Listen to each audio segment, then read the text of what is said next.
সবাই আপনাকে হাত ভরে সালামি দিবে, এই সালামি মিষ্টিগুলো যাকেই বানিয়ে খাওয়াবেন। শুধু 3টি উপকরণে তৈরি করে দেখাবো সবার মন জয় করার মতো একটি গোপন মিষ্টি রেসিপি। অল্প খরচে ও অল্প সময়ে আপনার রান্নার জাদু দেখিয়ে সবাইকে তাক লাগিয়ে দিন। আসসালামু আলাইকুম everyone, I am chef Ishika. সালামি মিষ্টি বানানোর জন্য আমি প্রথমেই নিয়েছি 1 কেজি গাজর। এবার একটি গ্রেটারের সাহায্যে গাজরগুলোকে গ্রেট করে নিব। গাজরগুলোকে গ্রেট করার জন্য আমি গ্রেটারের চিকন ছিদ্রটা ব্যবহার করছি। এবার একটি প্যানে দিয়ে দিচ্ছি গ্রেট করে রাখা গাজর আর 2 কাপ চিনি। এবার চিনি আর গাজর একসাথে খুব ভালোভাবে মিক্স করে নিব। এখন চুলার মিডিয়াম টু হাই হিটে রান্না করতে থাকবো, পানিগুলো সম্পূর্ণ শুকিয়ে একটা আঠালো টেক্সচার চলে আসা পর্যন্ত। সালামি মিষ্টির লুকটাকে আরো বেশি আকর্ষণীয় করার জন্য দিয়ে দিলাম 1 ফোঁটা অরেঞ্জ ফুড কালার। এটা একদমই অপশনাল, ইচ্ছে করলে স্কিপ করতে পারেন।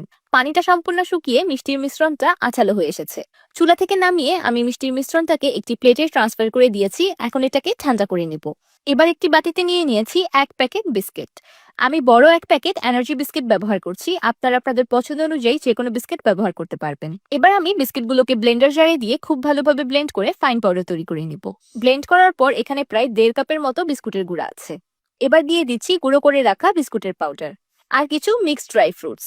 আমি কাঠবাদাম, কাজু বাদাম, পেস্তা বাদাম আর আখরোট একসাথে কুচি করে রেখেছিলাম। এবার হাতের সাহায্যে সবকিছু একসাথে খুব ভালোভাবে মাখিয়ে নিব। সবকিছু একসাথে খুব ভালোভাবে মিক্স হয়ে গিয়েছে। এবার একটি ক্লিং র্যাপ পেপারের উপর দিয়ে দিলাম কিছু শুকনো নারিকেল কোরানো। এখন ডেসিকেটেড কোকোনাট দিয়ে মিষ্টিটাকে খুব ভালোভাবে কভার করে নিব। এবার ক্লিং র্যাপ পেপার দিয়ে মিষ্টিটাকে খুব ভালোভাবে মুড়িয়ে নিব। এবার আমি মিষ্টিটাকে নর্মাল ফ্রিজে সেট হতে রেখে দিব 1 থেকে 2 ঘন্টার মতো। এবার আমি আপনাদেরকে মিষ্টিটা কেটে দেখাচ্ছি। মাশাআল্লাহ, দেখতেই পারছেন কত দারুণ সুন্দর গাজরের সালামি মিষ্টি তৈরি হয়েছে। কোন রকম দুধ, ঘি, ছানা, আটা, ময়দা, সুজি ছাড়াই আপনারা বানিয়ে নিতে পারবেন এমন আকর্ষণীয় একটি মিষ্টি। ভাবা যায়? আপনারা যারা মিষ্টির বিজনেস করেন তারা এই মিষ্টিটা বানিয়ে বিক্রি করতে পারেন। আশা করছি আপনাদের বেস্ট সেলিং একটা আইটেম হবে। তাহলে আর দেরি করছেন কেন? এখনই উঠুন আর বানিয়ে ফেলুন।